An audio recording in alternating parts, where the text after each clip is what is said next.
Oh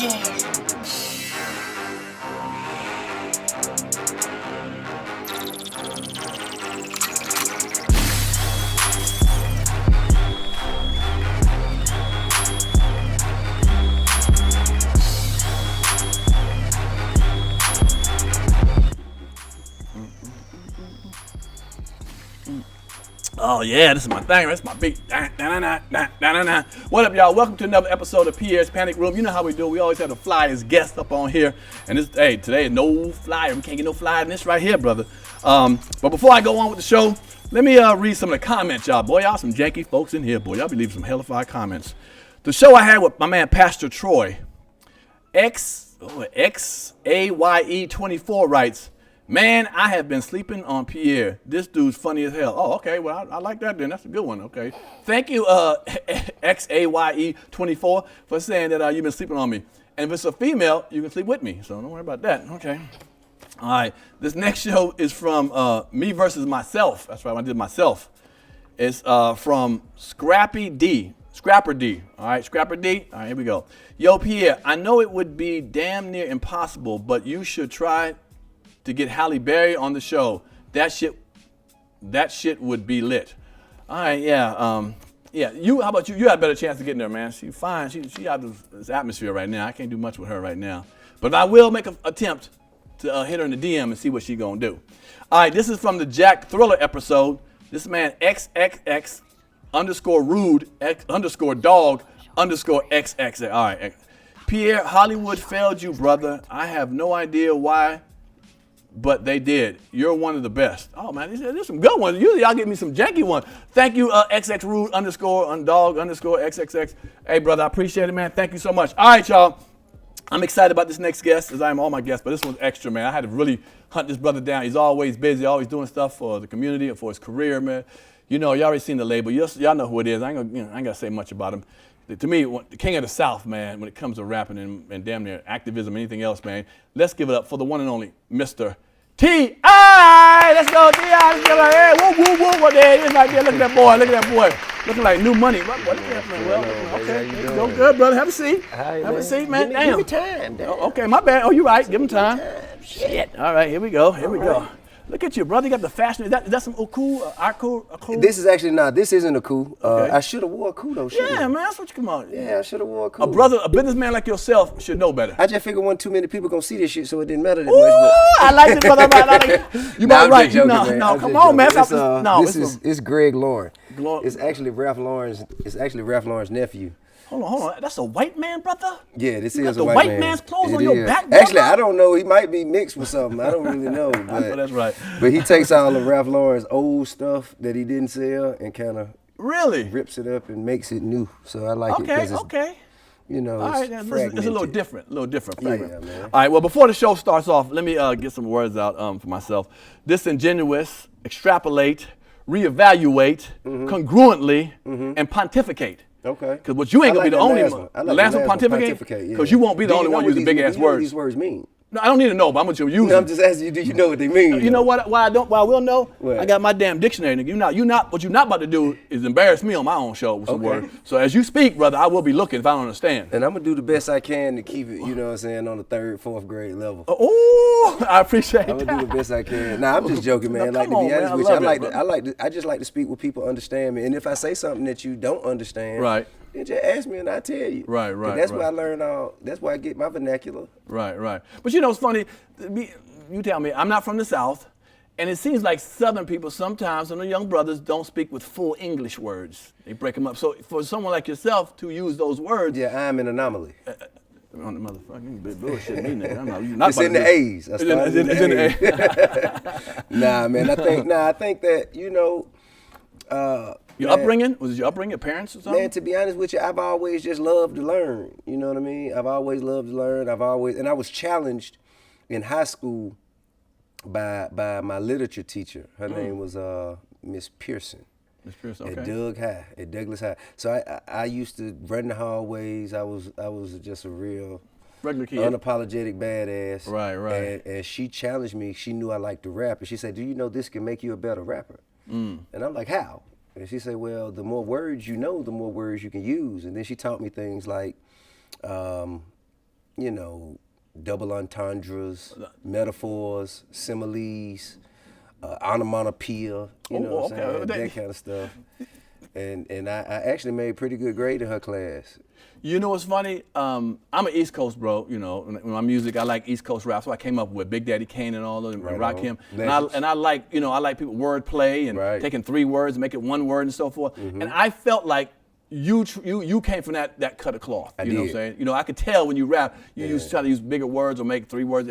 Well, I just try to say things in a unique way that, you know, would separate me from, you know, anybody else who may try to say the same thing. Right.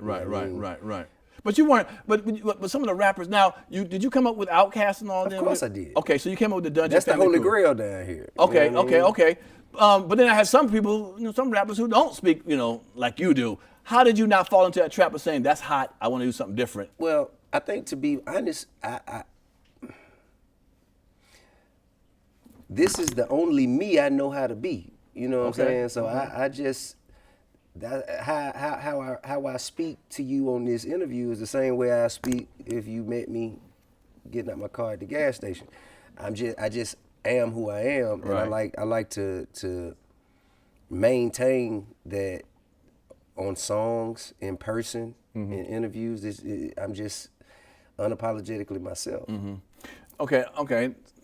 This is not my first time meeting you, but just sit down, have a sit down with you. I came to your show. I know. You forgot? No, I didn't forget, brother. I know that part, but I'm saying, I said sit down. Sit down. We stood up and talked. I know what I'm saying. I know what I'm saying, player. Excellent observation. All right then, player. Let's get this going. Let's get this going right there. Let's get this going. Let's say Pierre's panic room. Don't say T.I.'s, okay? Shit. But no. It's still early. Yeah. Well,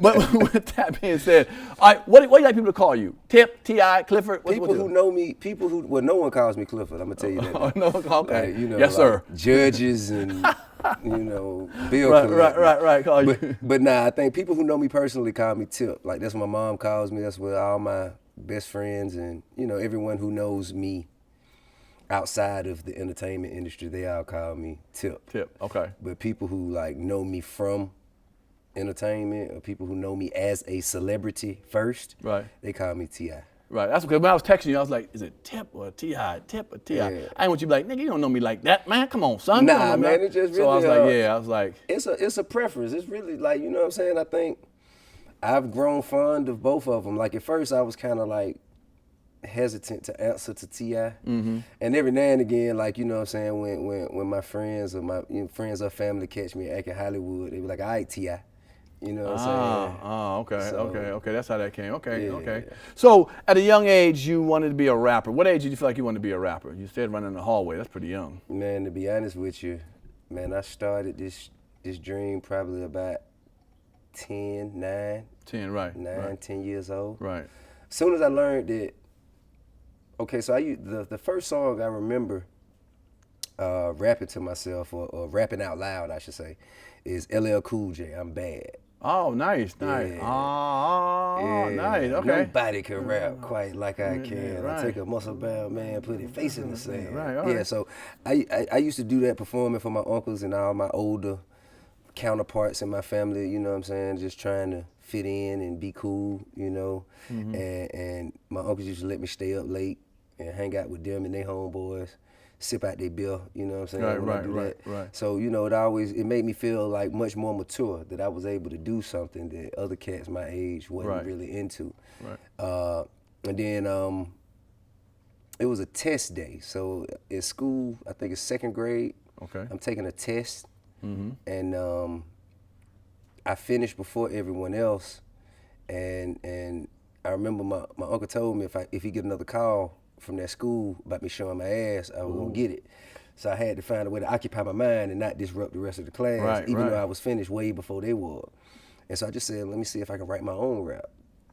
And I did it, performed it on the playground, and everybody went crazy, couldn't believe that I wrote it. They challenged me to write another one by the next day. And so before you know it, I was the entertainment at recess. Right. Now, when you write raps like that, do you have music in your head, or you just off the top of your, like, how does that go? At the time, no. I was just being challenged by just putting words together that rhyme. I was just, you know, and trying to tell my version of a story or through the perspective of my 9-year-old eyes. Okay, perspective. Okay, I got you, brother. Nah, I'm fucking with you.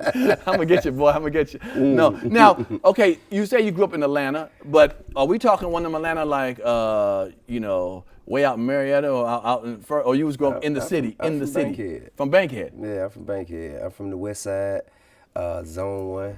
Okay. I went to Grove Park Elementary School. I've been down there before. Usher Middle School.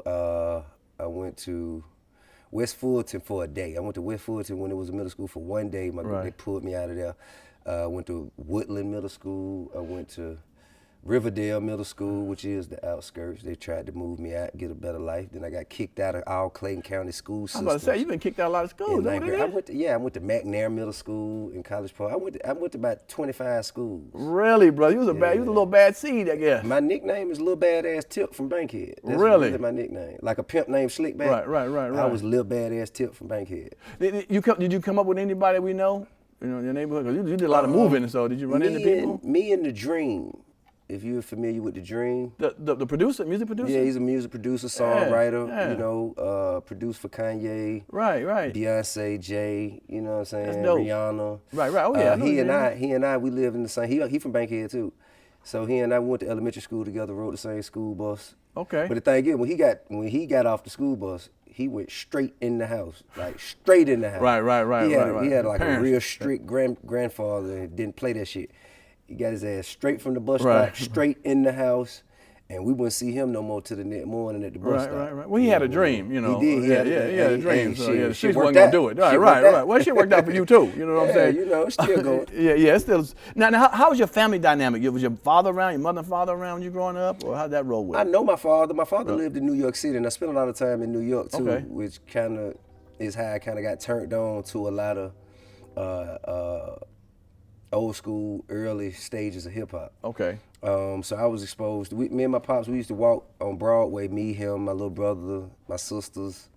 We'll walk on Broadway. That would be like our nightcap. You know what I'm saying? Like, say around after dinner, around 8:30, 9 o'clock. Nice. He'll take us and we'll walk down Broadway about 10 blocks, and come back.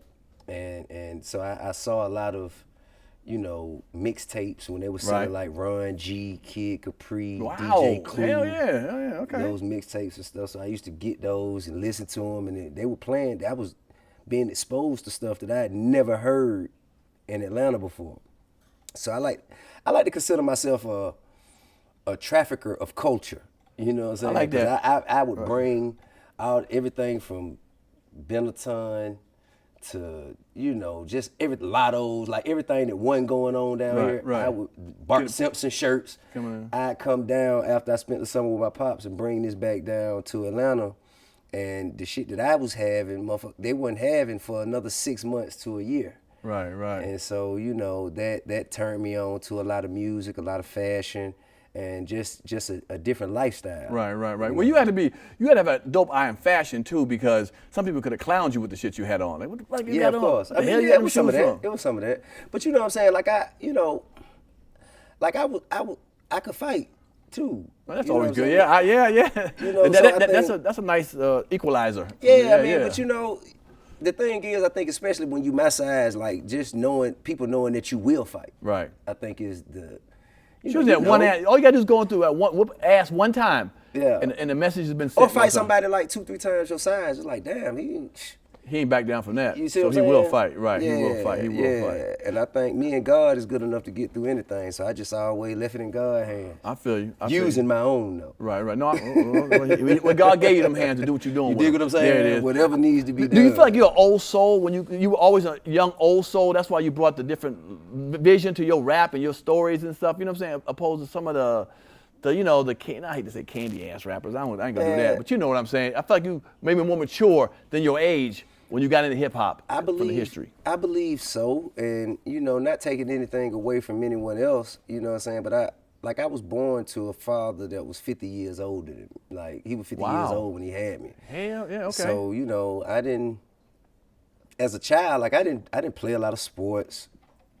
I didn't do much, but strategize on how to get money. Like that was basically because my father was a hustler, my uncles were hustlers. Everybody in my family was kind of like finding a way to elevate the family financially in a way.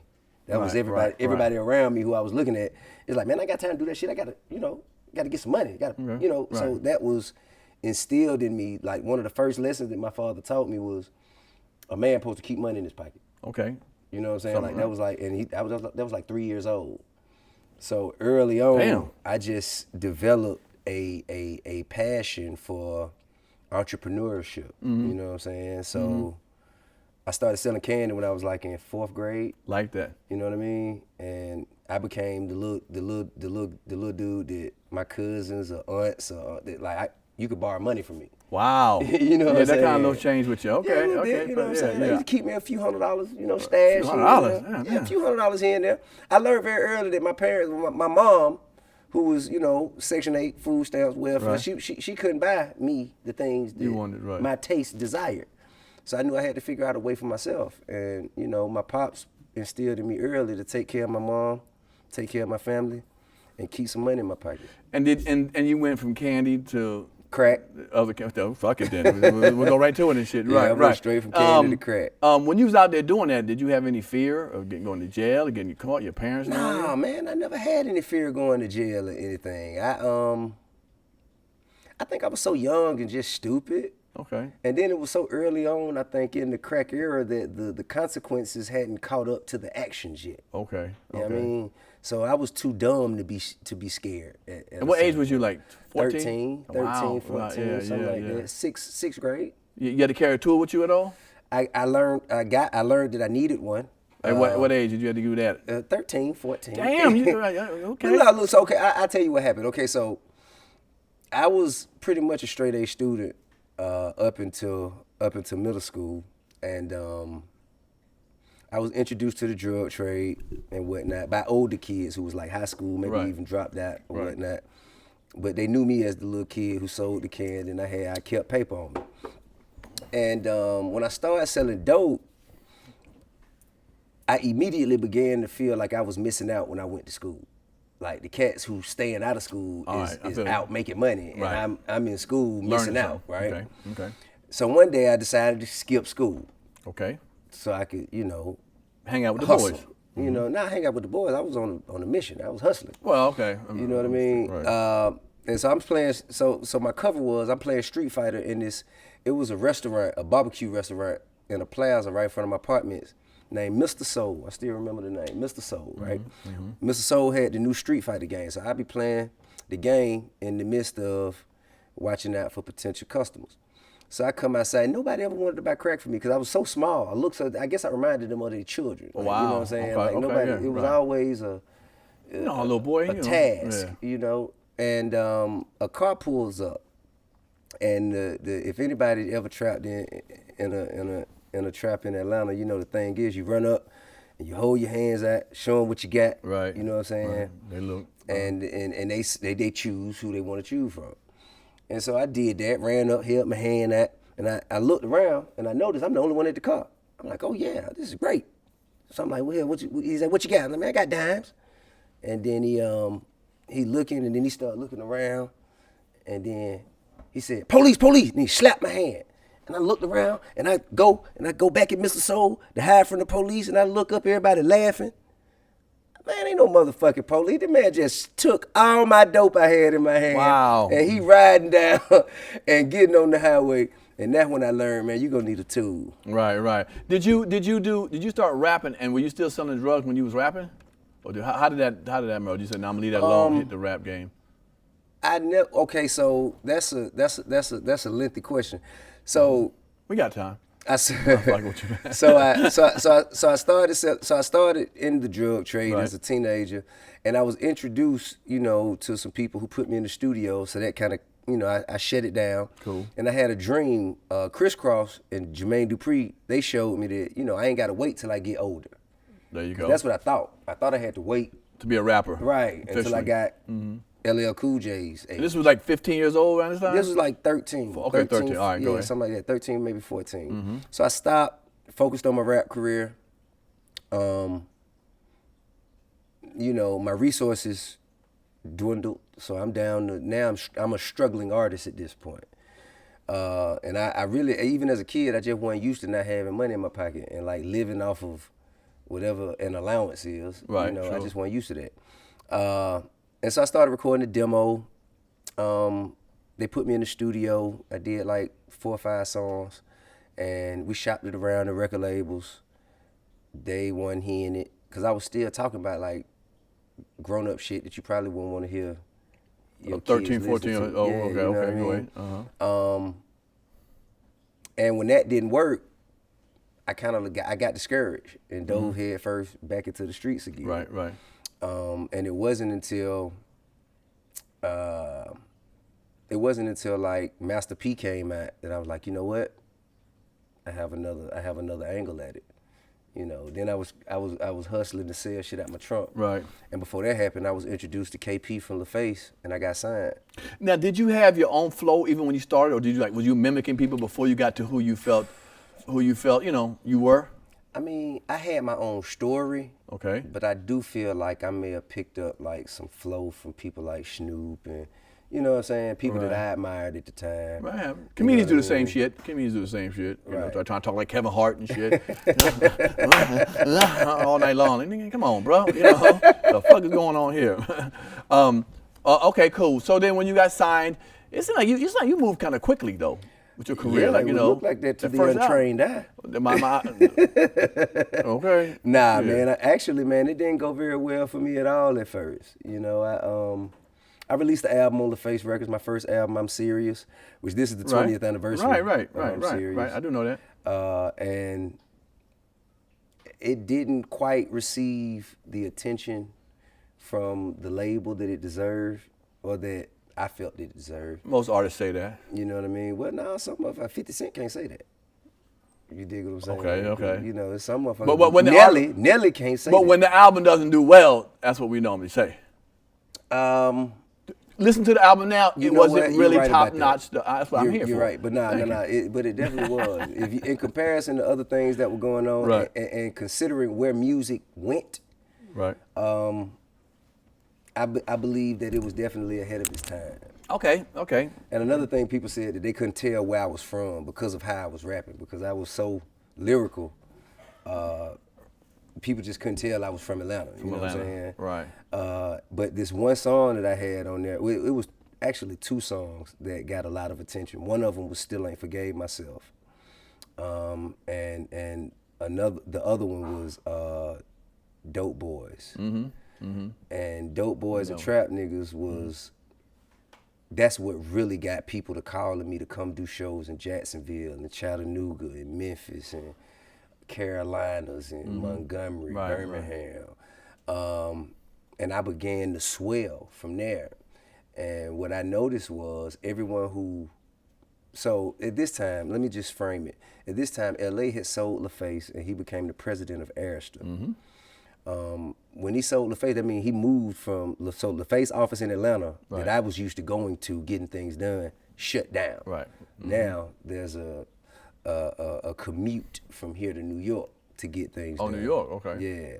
But the LaFace office left a bunch of like supplies and things that they didn't take to New York with them. So I got to hope that you remember those promotional CDs that had the little hole in the back say for promo only? Sure. So I had like 10, 12 boxes of those of my stuff. And I just started handing them out some places, selling them other places. Really? You know what I mean?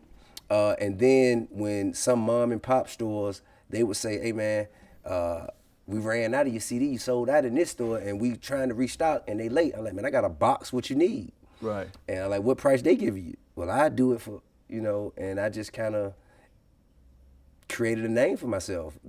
And this without radio play. Yeah, it wasn't really, the only person who would play Dope Boys was Greg Street. Okay, yeah. That was He the only broke person a lot who of people played out here in Dope Atlanta. Boys. Yeah, he did. That's real cool. Let me ask you, with the unfortunate passing recently of young Dolph, I feel like, do you feel, because you came up and you had some people try to shoot at you and do some stuff. Do you feel like what hip hop? I mean, is it hip hop? Is it young black men? What is this that causes that kind of situation? It seems like it happened a lot. That's a tough one. Well, first, I want to send blessings and prayers and condolences, to Dolph's family. He was a father. He had children. He has children, and I think that I think a lot of times, man, it'd be ego. You know what I mean? A lot of times it's ego and energy, you know? Ego and energy. Like universal law is You attract. the energy that you distribute, you will receive. And that goes for everyone, all of us, myself included. I learned this early on. And not so early on, because I continue with the bullshit. I just been, by the grace of God, I'm still here. Right, sure. But I think that, man, it's unfortunate. I know he created a path and a way and made and just had created opportunities for a lot of young black men to be entrepreneurial. And trap music blessed all of us to do what we love for a living and not have to endure those same conditions. You know what I mean? Get out of the situation you're in. Yeah. It definitely has blessed numerous souls.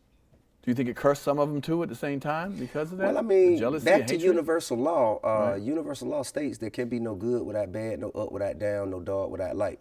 So wherever there are blessings, there shall be curses. Yeah, but I think what you said, because let me ask you, because I watched, like sometimes I heard in the last year, so many young rappers got killed, you know, and I didn't know who they were, and I had to go Google them and see their video, and I said, all right. So a lot of them had a couple of things. They were young black men, they had guns in their video, they had money, and they were talking about gang stuff. And I'm like, I felt like, should you two if white folks was dying like that, would you, white country, Western scene, would you two let it play? I'm never down for censorship, but it seems like it leads to a lot of times that kind of stuff. You talk shit online, I'm talk shit back on you. I got it. All right, well, if they're gonna censor music, are you also gonna censor video games like Grand Theft Auto? Are you also gonna censor movies?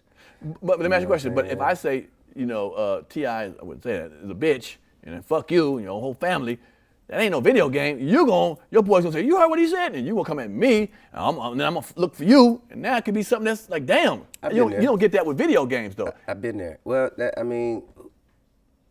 listen, what I feel like, the culture of mass shootings, I feel like kind of was birthed from Grand Theft Auto. I feel like if you can virtually live out this act, it plants a seed of a fantasy in your mind that, depending on how much you sensationalize it to yourself or how emotional you get about a certain situation, it could become a reality for you. There you go. Yeah. I think, bro, everybody has to realize that we are all sharing the earth together. Nobody has any more of a right or a claim to the earth than anyone else. You dig? Okay. And I've been there where, I got emotional about some words. And you know what I'm saying? It carried me into some stuff. And, just like I said, by the grace of God, you know what I'm saying, I came out unscathed, However, it took for me to go through those things to see that these words, they not really worth the detriment that I'm laying on the table. I'm putting so much at risk over words. And one of the things that made me see this is, I'd hear people say these types of things and talk this way, and I'd see them out, and it wouldn't be that same energy. So I'm like, why would I get myself kind of stretched out of my skin about words that obviously people don't even really mean? People just operating off of ego. You know that, but people he said that to us, they think, oh, T.I. ain't taking it. T.I. motherfucker, he clown that motherfucker. You're not worried about that, but I think you have an image, and we all have images as men. I mean, my image is what I want it to be every day I wake up. Okay. I create my image in real time, and nobody can define that for me but me. You know what I'm saying? And I had this saying a while ago, and it was, I don't know what you'll do for your respect, but I'm going to die for mine, right? And I had enough time in prison just to sit back and just think about shit like that. And it was an old head that told me, you know, because I probably just said it, you know, I'm going to die for mine. It was like, have you heard what you said? You going to die. And he asked me, he said, okay, so if a person don't respect you, you willing to die for that? Right. And he said, that sounds like an easy way to get you out the way. And then he asked me a question that I couldn't forget. He said, what is the value of the respect that comes from a non-respectable person? I like that. Like, what is the value of the respect that comes from a non-respectable person? If nobody respects you, why do I care whether or not you respect me? You know what I mean? And I had an opportunity to pontificate. I got that. Okay, good. We got 4 more words. I had the opportunity to pontificate, and you know, I just came to the conclusion that ain't none of this shit really, really worth any of that energy that we put into it. It becomes worth the energy when the energy we invest is all that it's worth. You're right. So without that energy, it's worth nothing. You know, it's funny you say that because, you know, I've talked about certain things. You see me on shows and shit, but I've talked online, and I've gotten other people's I'll use minions. You can look at it unless you know what minions. Yeah, minions. You know minions. Okay, you know, brother. Minions. I knew I've Not talked minions. to. I don't know what minions, like come on, man. Funyuns. That's my show, man. Like minions. I know what minions are. What we're gonna do? We're gonna edit that part out. Okay, fuck that. Okay, shit, no. No, right. Supporters, fuck it. I'm for my crowd. Supporters. Subordinates. All right. That I realized they were coming at me online. Fuck you, bitch, nigga, clown, motherfucker, fuck you. And I was, you know, being a man, I mean, fuck you. I went back and I started thinking, what am I doing this for? First of all, we probably never gonna meet. I'm putting too much energy on somebody who's clowning me that don't even know me. You know what I'm saying? I sometimes go to see who it was and have 0 followers or one follower. I'm like, what? Now, what people is this who bullshit? create fake pages just to say bullshit, That's like that's crazy. crazy. Like To waste there's that a time. special place in the psych ward for people like I know that. that's right. Yeah, so I had to learn that too, man. So you know Like what? if I say something, I want to say it with my name. I want you to know it came from I heard me. that. You dig what I'm saying? I want you to look at me. I'm saying this to you. Yeah. This is how I feel. Yeah, And I stand by this. Now, if you are going to creating an anonymous page just to say words that are really that really reflect how you feel, I don't understand that. Like that's psycho. It's incredibly psycho. Now that sounds like a mature tip. Yeah, 41-year-old tip. Because the 20-year-old was in Houston looking for Lil Flip. Yeah. God damn it, I know that this tip won't go look for Flip or any flip flop flam. Right. Me and Flipper, we spoke, man. Of course. We spoke, man. We made amends. We actually was going, you know, we were planning to sit down publicly and hash that out. But you was in a different mind frame back then, dude. To go to somebody, to get on the radio and act like that, you wouldn't do that today. Man, crazy. Yeah, young and crazy. You know what I mean? I wouldn't do it for the same reasons. You know what I mean? Right. I think the greatest gift you can give a human being is to die for a purpose. So I put myself in the mix for the right reason. It's gonna have to be, you know, it's gonna have to be some real physical hurt, harm, or danger that comes to me and mine in order to get me there. Right. Words ain't enough no more. Right. But you know, that's why one of the reasons I respect you a lot. I saw you. I was walking in my neighborhood one day, and I ran into you and Killer Mike. It was right there by the George Floyd. They were doing a riot here in Atlanta, tearing stuff up, and within like 40 minutes, he was on TV. I was like, damn. And I could see how emotional you were, you know, and Killer Mike. The stuff you do for the city. Emotional. I Anger? That's emotion. Nah, it wasn't anger. I wasn't angry. Okay. I was overwhelmed, for one, to be put in that position, to have to speak to people who I may disagree with what they're doing, but I still understand why they're doing it. Sure. And having an impromptu appearance on a press conference with the mayor to make an attempt to speak reason to our people about our city, it was a lot. You know what I mean? It was a lot. I'm no politician. Like, that ain't what I signed up to do. However, I feel like God speaks through the most unknown or mysterious people at different times in life for different reasons. So I just wanted to, make myself available to be a vessel. And it wasn't really a lot of emotion. I was just trying to find the words. You know what I'm saying? Okay. Trying to figure out how to make the best of this moment. Oh, okay. You dig what I'm saying? How to make the best of this moment. And I think my message, which may have gotten misconstrued, was there are many other places outside of Atlanta, very close to Atlanta. Mm-hmm. There's the largest monument for white supremacy in the nation. 30 minutes east at Stone Mountain. Oh, yeah. You know what I mean? The Klan Mountain. This would be the Klan. Absolutely. That's the Yes, largest monument, the largest dedication to white supremacy in the country, right there. Right. Why in the hell are you at Phipps Plaza going in the Gucci store? I just don't understand how one goes with the other, especially when you just gonna line up when they raise the prices from the stolen goods, and they gonna raise the prices 20% and you still gonna pay it.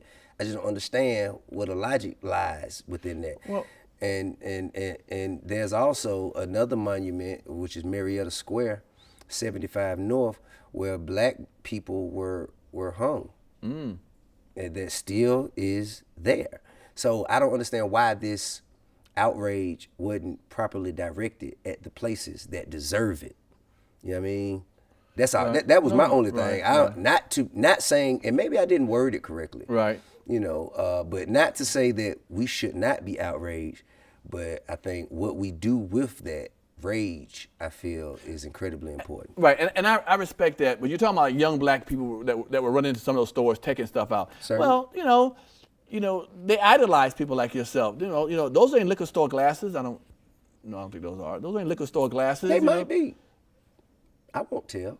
But the people that look up to, who y'all sport out the jewelry and the clothes, and say, hey, look at me, I'm living large, I'm doing my thing. Like you said, they want to be like you, like a lot of those young cats. Yes, and they have every opportunity to be.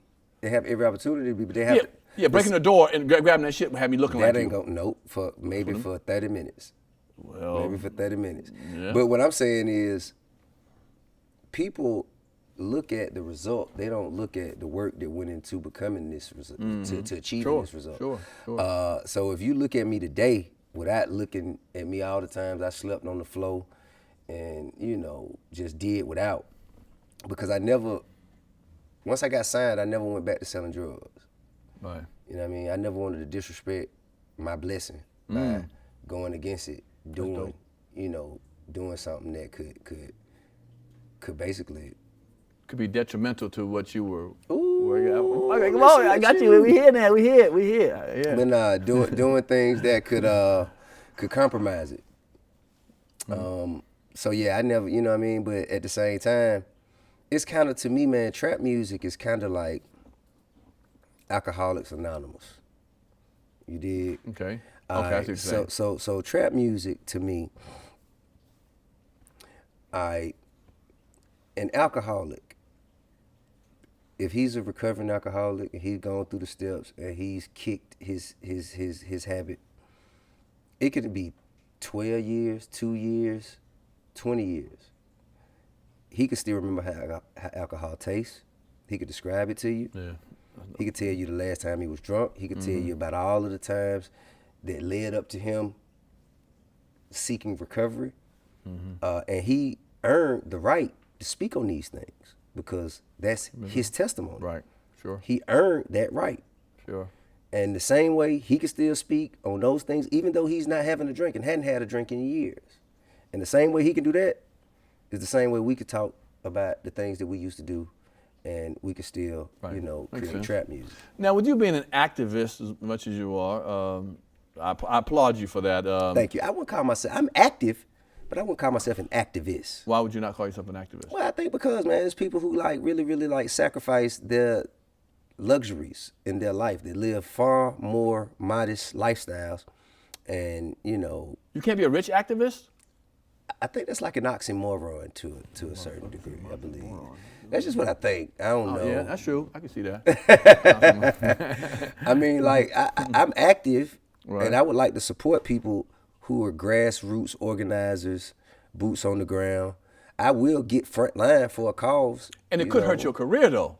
I mean, it has, but it's Right. cool. So that is God closes the door, opens the window. Okay. Let's talk about the what we call it, departments. Yes. The departments. Departments. Yeah. First of all, how do we get the departments? That ain't in no dictionary. That's Atlanta. That's Atlanta shit. Oh, okay. That's real Atlanta. Okay. That's Atlanta vernacular. That's Atlanta's way of saying the apartments. Oh, okay. So you're building an apartment community for lower income people. Oh, I thought you were talking about my series. Oh, my bad. No, well. Oh, you're right. No, you're right. My bad. You're right. No, well, wait a minute now. I gotta fire because somebody. both. Oh, I'm about to fire some of them. Both are equally factual. Oh, okay. All right. Okay, so I'm working on a television series that right. I co-wrote. With a whole bunch of comedians. Then you didn't ask me for shit. I co-wrote. Nigga. I just met you. I don't give. I You never heard about me You just before? said, remember we were standing up talking? Right. Now we're sitting down talking. Okay. So this lead to, All right, go ahead. plant seeds and grow trees. You dig what I'm saying? Not the other way around. But anyway. All right. So co-wrote, produced, financed, directed for the first time. And it's basically just a story about a place where things happen, unexplainable things happen, hilarious things happen in this one set of apartments, and sort of like The Office. You know how The Office is like it's in one building, right. and all these different stories are taking place in this one area, but it's one location. So I think that's what we're going, and it's the most hilarious thing that I have witnessed. I'll show you the trailer. You wrote it? Yeah, co-wrote. Really? Co-wrote. Co-wrote it. Because you got a lot of great comedians from Atlanta up in that joint. So I know it's got to be funny to Man, wrangle them, to hilarious. keep them together. Co-executive producing with DC Young Fly. Oh, nice. Okay, he's funny You know boy. what I'm saying? Yeah. Oh, no. You know. And we also from the same neighborhood as well. Okay. So you keep your finger on the pulse with the young and the older folks. I like that. I do the best I can. I can. Well, no, you do it. All right, then that's the other place. Then the location. The development. The development. Let's go with Okay. that. The development. So what is that? What exactly is that? It's an affordable housing development, mixed use development that What's that mean? Mixed use. mixed use means retail as well as residential. So Okay. you know, kind of like when you go downstairs and there's stores at the bottom. Right. Coffee shops and all Yeah, that, cleaners and stuff. exactly. That's Dope. mixed use. That's Okay. a mixed use community. Okay. So it will have 143, I believe, 43 units. Okay. All affordable housing. Okay. Because that's a huge thing in Atlanta. 90% of the people who work in Atlanta can't afford to live in Atlanta anymore. Okay. Because the price point is elevated. No, without a doubt. You know what I'm saying? So much. Atlanta used to be the place where you can come and get more for your money. Now it's a place you can't even come and get. Yeah. Now when I moved out, they started Yeah, tearing I up mean- Hollywood Court, Bowen Homes. I was like, damn, where am I gonna get my girls from and shit? My little shorties. Okay. But no. So let me ask you a question. Okay, that's nice, and I like that, and don't take it the wrong way. But how do you stop that from turning into the hood? I mean, to be honest with you, you know that sweet spot Okay. of the first 12 to 24 months where everything's all good. Right. Okay, we want to give people the peace of mind of at least that. Now, we'll do everything that we can to keep systems in place to prevent it from. Drugs and spray painting and kids But at the hanging end out. of the day, man, the lack of education, the lack of Okay. opportunities, and the Okay. lack of exposure have plagued our communities Yes. for generations. Yes. And these are the things that cause the systemic cycle. Okay. and Okay. to I agree with continue. it. I don't have the answer because it existed before I was born. You know what I'm saying? So it was here before I got here. It'll probably be here after I leave. All I can do is my part, which I'm making every attempt to do. But I do believe that when you treat people like animals, they act like animals. That's true. When you give people something that they can be proud of, something that they can invest their time, efforts, and energy into, then they'll hold it in high regard because of that. You know what I'm saying? So I'm just making an attempt to, and if it doesn't happen this time, then it'll happen the next time, Nice. or the next time. But if we never try, we'll never make it. Now I'm gonna let you get on me about this, and I'm saying this out of respect. Usually some disrespectful shit comes Right. No. But I lived all over the place. I lived in the hood, in D.C. in the hood, and I've lived in nice places. When I first moved out here, I moved into a place off of Marietta Street that used to be a hood, but then they turned it into they wind up turning it into like, Section 8, like you did, and nice people live. But when I lived around the white neighborhoods, say Alpharetta style or whatever, sure, in apartments, the arm didn't get knocked out every other day, the arms you drive through. Mm-hmm. But when I took myself to the hood, it was knocked off, mailbox yanked open. I don't want to say black people, but that's what I was around, and white people, they didn't do that.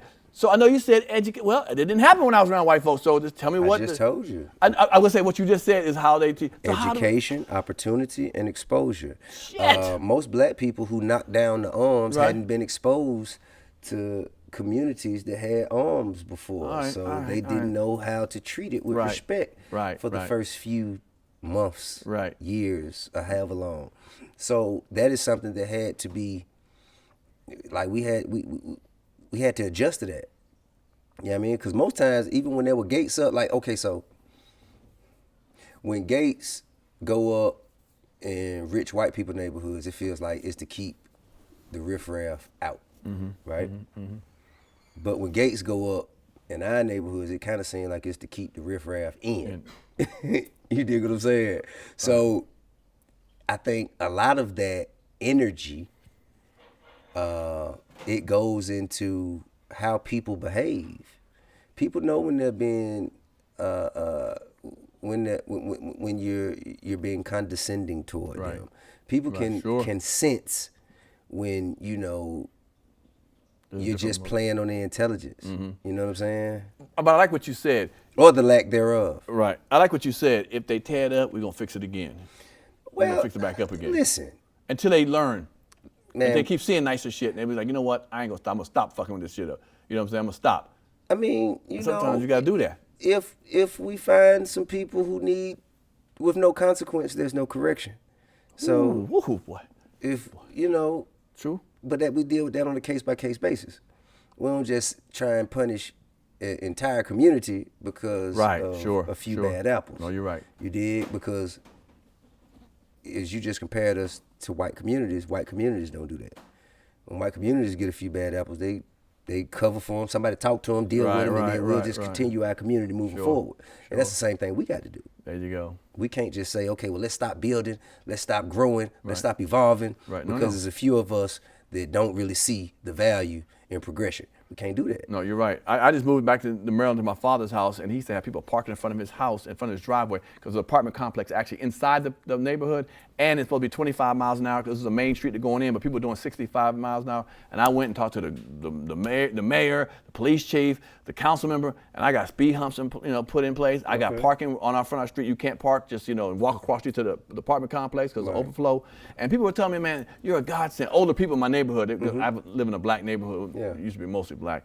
Now the Mexican young niggas can't stand you that bit. Maybe that, you're right, because they can't ride fast. They don't necessarily know I did it though. You know what I'm saying? I feel you. But I feel you. Well, we got to cut that. We're going to cut this part right here. I was telling you that and stuff. All right. Nah, man, I get it, though. But I think, man, we got to do it. You're going to upset some people with advancement, because most of the time we feel like we're doing things for the less fortunate, right? Okay. While they're in the position that they are in life, it feels to them like we're doing something to them.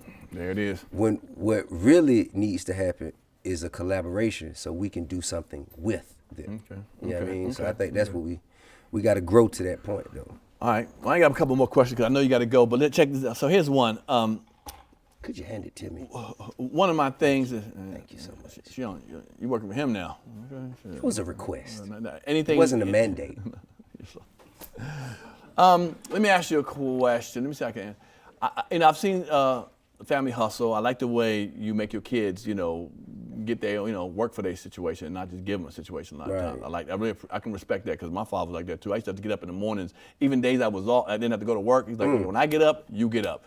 Now, when I leave, your ass can go back to bed, but you're going to get up when I get up. I'm going to see a man up in the morning. Yeah, it's funny now. It wasn't funny when you 14, 15 years old. I understand what he's saying. You know what I'm saying? But I feel it. Now I've traveled all over the country for the last 30 years. I missed 2 flights in my whole life. I probably drove 1,000 flights, you know what I'm saying? I don't mess around, because I know You it's about conditioned business. yourself. You disciplined yourself. Well, he did. Right. You know, he made it happen. That's a father's right, job. Right, and I like that. Yeah, and I like the way you step in and do that with your kids, man. You know, they're not running ragged. Is that something because maybe your family, did you not have that necessarily in your life growing up? I mean, man, they tried, bro. Like everybody in my family tried, but they were so they had so much going on with trying to provide and trying to just generate some form of prosperity financially that they ain't had time to watch after me, man, and look make sure I ain't getting into shit here and there. They had to get out there and get it the best way they could. Right, that's real. And me, I am blessed because none of my kids, from best to worst, none of my kids can ever be as bad as me. Oh, wow. Damn. None of them ever. Right, well. Ever. Conditions are different. Ever. That's what I'm just saying. Right. None of them can ever be as bad as me. Mm-hmm. So I'm blessed in that regard. So I kind of try to be as understanding as I can about how it feels to try and find your way in the world and try and be heard, even when everybody telling you a kid, you don't know nothing, shut up. Right. You know what I mean? Right. And I try to be as empathetic as I can and I just appeal to their logic. They're all brilliant children. I know they're brilliant because I made them that way. And I just ask them things like, I say, okay, like this, I'm going through this currently with my son King, right? So he's 17, and of course, he knows everything. And he's the most like me, so heaven help me. But I say to him, okay, right now you're 17, right? He's like, yup. I say, okay, you remember 10 years ago when you were 7? He said, yup. I said, you remember everything you learned now in those 10 years that caused you to do things differently than you did when you were 7? You remember you remember how much that was? He said, yeah. I said, so imagine at 27, where you gonna be? And he was like, man, I never thought about that. I said, I know you didn't because you're 17. Right. It's all for the day. And I said, but I do understand because this is the smartest you've ever been in life. Right. So you are impressed with yourself. I get it. Yeah, I get that. I am not. Right. But don't blame me. It's just because I just said good morning more times than you. Right. You know what I mean? If you continue to grow, you continue to challenge yourself and learn and accept the challenge of change, and you too can talk shit to another young nigga one day the way I'm talking shit to you. All right.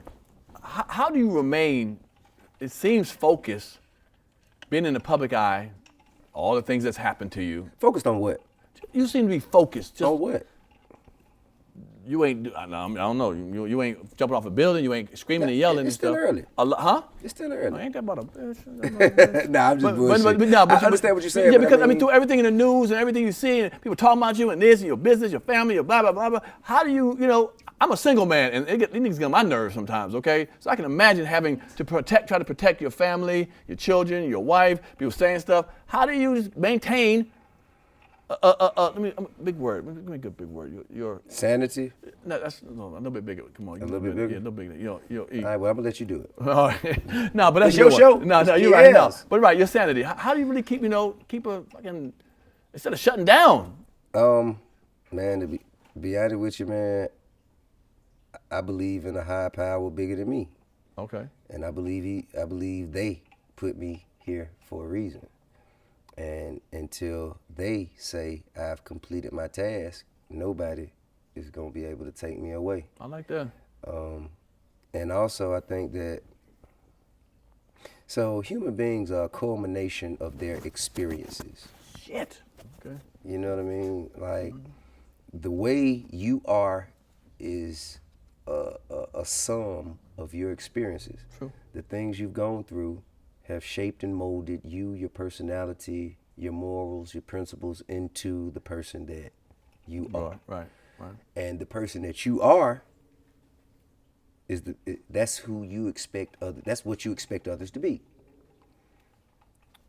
Right. Okay, I can see that. That's what you expect from others. Okay. You expect people like, if you ain't gonna do better than this, at least you can be right what I know myself to be. Right. And a lot of people have had some pretty fucked up experiences. A lot of people have been exposed to some pretty dark shit Like, and they expect that from others because that was the sum of their experiences. Right. And they project. Yeah. They project their experience on others. And I just constantly remind myself and the people around me, first of all, fuck them people. Simply because. Right there. Tell them. Fuck them people. Yeah, fuck them people. Right. I mean, and you know, not fuck them out of disrespect to them, Right. but it got to be fuck them because that's how I stay sane. There you go. Like, fuck them people simply because their fantasy can never overrule my reality. I know who I am, they do not. I know what I am, they do not. You know, and I just kind of rest in peace and comfort in that I know I'm a solid cat. There it is. I'm a solid cat, and I've always shown up and done what I could for others. I respect that. You know what I mean? No, I respect that, man. And I've always been there when I could, when it counted, and I can't let nobody else's exposure to bullshit or flaw shit make me flaw just because they say so. Nobody but hurt people. There you go. Nobody can say you ain't solid, brother. Real. I mean, you've been in business too long, and you've maintained a certain level. For a lot of people dropped off since you started. If I was a fuck nigga, it would have been exposed like a long time ago. Right. It's been 20 years now. There you go. So if I was a fuck nigga, if I was posing or hating or doing some shit that is contrary of what I present myself to be, right, then it would have been exposed by now. You can't keep a secret for 20-some years. Like, this is who I am. And anyone who knows me or who, if you run into people who went to school with me, sure, they'll say, man, that nigga was the same fucking way. I feel you on that. He has more means and more. But I always knew that this is what was meant for me. It was either selling drugs or doing this. No, I appreciate and I respect that you came to do the show. I'm gonna wrap it up with that, but I do respect it because, brother, you didn't have to. I don't have 1 million followers, man. You could be like, bro, you don't have 1 million followers. I'm out of here. Oh, damn. Well, yeah, I ain't got nowhere near that. But the fact, I was like, man, you said you do it and you came. You know, a lot of people say that took me a while because you was actually expecting me to schedule myself. And I don't never do that. Oh, okay. Well, I didn't know how that works. I know now. But I'm just saying, so, and to others, if I see you and you send me a request for a date and a time, I'm going to forget. So what the best thing for you to do is say, hey, put me in touch with who handles your calendar. Because if they put it on my calendar, if I tell you I'm going to do it, yeah, I do it. Then you contact them. Mm-hmm. They put it on my calendar. And I'm going to show up. There it is. I mean, he showed up here. Before you leave, I do something called IG creeping. Okay. Like, oh, yeah, I go on your IG pay player. Well, we all go. And we pull up a little something, and we got to ask you some questions about some questionable, situations or looks you had. Let's see it. You know what I'm saying? So we could pull it up and see what it does. Let's see what you got. Let's see what we do. Okay, what we talking about there? We on our Idris Elba, Johnny Depp look, nigga. What's going on? Fly motherfucker walking right there. Wait, now I'm gonna give you credit with that, man. Motherfucker walking right there. Who put this ensemble together, brother? The motherfucker you looking at in the picture. Well, damn. Okay, my bad. What the fuck you talking about? No, you ready for a movie role? This is another movie role for man, this. that man, for real. To be honest with you, bro, I just that's how I felt that day. You want some fashionable shit? That's how I felt that day. I wasn't even trying to be fashionable. I was just doing some shit that I felt other motherfuckers couldn't do. Come on. I was doing some shit I felt other motherfuckers couldn't do. Pinky ring, you fucking with the game and shit, man. Yeah. You got a couple pictures up on this motherfucker that you have that I was impressed with. Now for this particular, so this is, me and Young Thug, we have like somewhat of a fashion war. I can see. And I always, when I do my thing, I hit him. I be like, "Well, you can't fuck with me." Now remember that. No, and, right there. And when he do his thing, he just put up a picture, and he was like, "Boy, I'm the best at this." Like, we just had I like that. A bit of a rivalry going on. Well, show the other picture. I was surprised. Come on, brother. I thought you was in a store. I thought somebody was in a store. This is your closet? It was my closet. That's my old house. Come on, man. That's my old house. This motherfucker. But I'm about to finish my new closet, though. Now, I like all this, but I have a question. Yeah. What are those, nigga? What is those? The fuck is this? Nigga, what you doing with damn. Man, them some Louis Vuitton, Sebago motherfuckers. I don't give a damn who make them, okay? I could have got them at Kroger's, man. You asked me a question. All right, you. What at all? But if you notice, I snatched the shoestrings out of as you should. Okay, you should snatch more out of that motherfucker. Okay, yeah. but no, all right, got no. But I mean, it's clean though, man. Just all the shit you had, brother. Nah, you was a fly. I set you straight, man. You know, that's another thing. That's another thing I pride myself in, man. Like, you know, they say that that good taste is common sense for geniuses. Okay.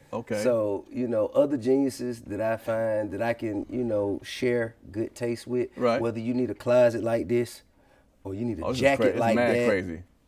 Whatever it is, I would love to assist you. This isn't, to me, the regular Southern look. You got some European influences while you dress, right? Yeah, I think. Come on. Well, yes, but at the same time, I feel like. Come on, son. That is Italian cut. Come on, that's what I'm saying. But it's also off the rack. Like, that's tailor-made to fit. It's not off the rack. Excuse me. Pardon my French. Right. It's not off the rack. That's tailor-made to fit. Heidi Aki is actually.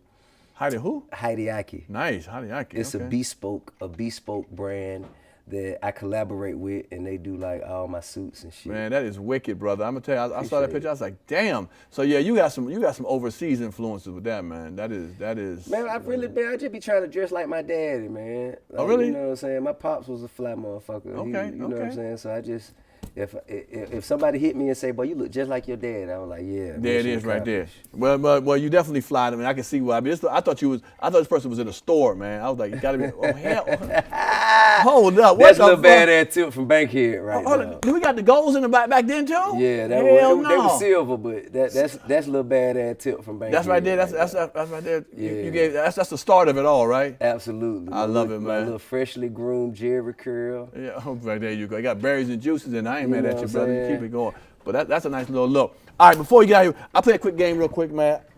We got a thing called spin the wheel, man. I have people come in and spin the wheel. If it land on something, man, you got to do it, man. It's everywhere from, yeah, you might have to tell us the biggest lie that you ever told. And if you want to tell any of the stories you just told me, that's fine too. We can repeat them again. I'm sorry. You insinuating I was being less than truthful. Right. I get it. Trading places, who you trade, how you lost your virginity, your celebrity crush. It don't have to be a real celebrity crush. Yeah. You know, you can fake it. You can fake I have but you know what? To be honest with you, my wife, when I was 13, 14, like that when she dropped her first album, I used to ride around, listen to her shit, and I said, I'm going to get the little one. I like it. You got her. I did. I ain't mad at you, man. I ain't mad at you. Now she got me. Oh, well, there you go. There you go. Both of y'all got each other. You can spend again. Go. We got money. What about money? We got a little. I win money? Yeah, if it lands. But they don't say how much. I know the tip game. I know the tip game. Okay, it is U.S. currency. Okay, and a real secret: how you lost your virginity, whatever. Why you got the virginity on there twice? It may fall in there twice. Freaky motherfucker. No, hold on. Hold on. We gotta do a roll call. We gotta do a rumbling. Okay. So and give it a real bankhead spin. Okay. Y'all ready for it? Y'all give him a little round of applause. Come on, see what you gonna do with it. See where it's gonna land. That's all right. I got this. We got this. It's in the budget. Tim. Yeah. All right. Give it a spin however you want. Come on, be real with it. Oh shit! Where this motherfucker gonna land at? Where it gonna land at? Where it gonna land at? Where it gonna land at? Where is it going? Oh, hold on. What is it? Look like celebrity crush. A celebrity crush call. I just told you. Damn. I just told you. How could you? Let me see how you can do that with your But wife. I just did that. I just told you. That was my, you know what I'm saying? Yeah, you're supposed to call her and be like, hey, babe, I'm going to see you tonight. You come on, we're going to do it. That's how the call's supposed to go. You're supposed to throw your Mac on whoever you had a crush on and shit. You know? Huh? You an actor. Here it is. Man, we know. You trying to get me put the fuck out. No, man. Nah, man. But look, I ain't even going to lie to you, bro. Mm-hmm. Aside from that, I ain't never really had no crush like celebrity, like crush, this is a celebrity and I'm crushing on them. Right. I ain't never really did. Right. I feel you. I always wanted things that I could actually have. Right. I feel you. I don't want to just fantasize about shit. But I mean, you go to strip clubs? Of course I do. See, but why you do that? Because you fantasizing. I ain't fantasizing about shit. Oh, you just throwing money. Okay, damn. It's a part of the culture. Like this, I started going to strip clubs because I didn't want to go to dance clubs because that's where you go in to get your shoes stepped on and shit. So you go to strip clubs and you can keep your shoes clean. You know what I'm saying? Yeah. You can enjoy some nice lemon pepper. Right. Honey hot. Okay, blue flame. You know what I mean? I prefer Magic City. Oh, well, okay. Well, there it Even is. though Blue Flame is in my neighborhood. Right. But you know what I'm saying? They got shit going on there right now, you know, just, I guess you could call it sub-management. I just don't. Sub-management. You know how motherfucker think he the manager, but he ain't. Right, the manager. Yeah. Bullshit You know ass. what I mean? Well, we got a little swag bag we always have. It's all black owned in here. I need you to pull it out and look at it and read it, whatever. So this is all for you, brother. Let's see what we got here, man. Okay, first of all, come on, you got the coldest piece right there, bro. You dig what I'm saying? Ooh, This red, motherfucker black, say and green. Pierre's pants. It ain't got no sleeve. I was just about to say, but they gave me a sleeveless t-shirt. Come on, man, come on. Man, I gave me a muscle shirt. Nah, all right. This is Fido. Yeah. Pierre's Panic Room Podcast. Red, black, and green, brother. Come on, You dig what I'm saying? Red, black, and green, Africa. brother. There you go. That's You what I got there. dig? Yes. Yeah. We got a little, for your reading pleasures. This is about all the celebrities I met. 100 homies and phonies of Hollywood. Man, look at So each chapter has a story how I met somebody who was cool, who was crazy, or whatever. So if you ever riding out the house, you know. I ain't in this motherfucker, am I? No. good. Well, you've been in homies, the new one. You've been in homies. What else we got in there? I think we got something. We got. What it is, bro? Oh, those are cards. It's a card game. Comedy hype card game. So it's Are you fun. a king of comedy? There you go. It is Do about you know the comedy culture? culture. One more thing. Yeah, Oh one- shit, yeah, I one more forgot. thing, no problem. And give it a shout out. Look at that. Yeah. Okay. The young lady's here. She gave. Yes, she So, told yeah. me. She promised me this bracelet before I got. This is the reason I stayed. There it is, right there. I ain't mad at you. Yes. Thank you. I am grateful for your support.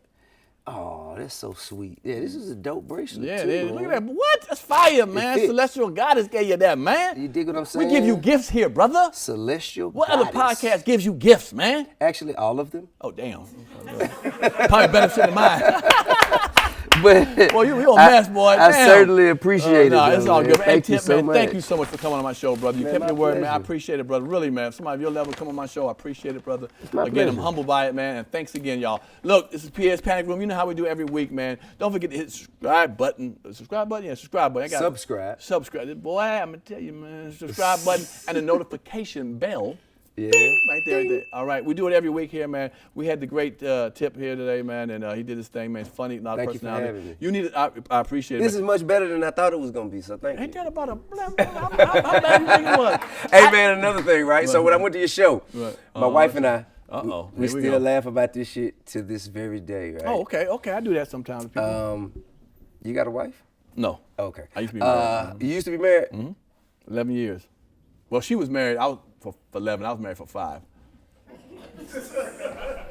I ain't proud of it, Tip. I ain't proud of it, Tip, but you know what it was. The streets got me, man. Traveling the streets got me, bro. Moving right along. All right, then. There we go. So there's a part of your show where you say, you know, how hood rats love Moscato. Oh, yeah. My wife stocks up on so much Moscato. I looked at her, I said, she said, shut up. Right. Got the Moscato. But you know what I'm saying? I know a lot of women who like Moscato that probably wouldn't consider themselves hood rats. Oh, well, okay. But I love the joke. Yeah, I mean, I appreciate it. Thank you so Right. much. It's a little humor. I didn't know you like comedy so much, to be on the Man, real. I love it. You are a lot of comedy shows, man. I was Man, like, what? I mean, that's what I do. That's what me and my wife we do for a pastime. If it's a comedy show tonight, as a matter of fact, I think I'm gonna go. Okay, I didn't know that. Erica Duchess has one. Have you? And then you remember Tripping on Tuesdays? Yeah, that come was on. us. I know that you and Lil Duval, because Yeah. you helped Lil Duval take his career to another level. Well, Lil Duval is a personal partner of mine. He's always been a friend and a supporter, man, and we've helped each other along Okay. the way. You Okay. know, Okay. I did everything I could just because he's my friend. I ain't never received a dime. I don't eat when he eat. Oh, okay. You know what I'm saying? And he's done everything he could for me. Right. And that's just, same thing for K-Dub. You got K-Dub now you working with? Yeah. You I mean, find these comedians and you get behind them. I love comedy. You no. had the freestyle table and the joning table. Right. Was really the same Same table. table. Those are Yeah. the same people in high school. real If you sitting at the freestyle table and the joning table, then you kind of like was in with the funny motherfuckers and Right. you in with kind of like the rappers and Right, shit. right. So that was kind of my table. You know what I'm saying? Okay. And a lot of us, we just kind of like, we're tethered. Our paths are tethered together somehow. You ever thought about doing a Puff Daddy thing or Shaq tour with comedians? You know what I'm saying? Where they take the comedians out, Russell Simmons. Man, you know what? Come on, I'm putting together. Tip. I'm putting together something. Come on, Tip. Come on. I'm On just this thinking, right- who could I include? Though? On I'm this just announcement right wondering, here. Like, Look to your left, player. Not, I said behind you, I said left, man. You don't know your left, man. You don't know from your left from your behind. What the hell, man? What the hell is wrong with you, man? Well, man, dead ass though. I love comedians because I love comedy. I think that a lot of us who've been through traumatic experiences, a lot of us who endured like some very excruciating times in our lives, one of the best ways for us to understand it and to get through it was to laugh at it. There it is, right there. So I appreciate what you guys do. I appreciate it, man. Thank you for coming, y'all. We had Tip on there. Give him a round of applause, y'all, for coming through, y'all. Pierre's Panic Room. Every week we do this, man. I'll holler at y'all later. Don't forget the subscribe button, and the notification bell. Subscribe to say man, get about it here, man. Thanks, bro. Love, bro. Hey, man, come on. You did the thing, man. Oh, what we do? Hey, say what's going on, man. TIP the King good, man. Let y'all know I survived Pierre's Panic Room.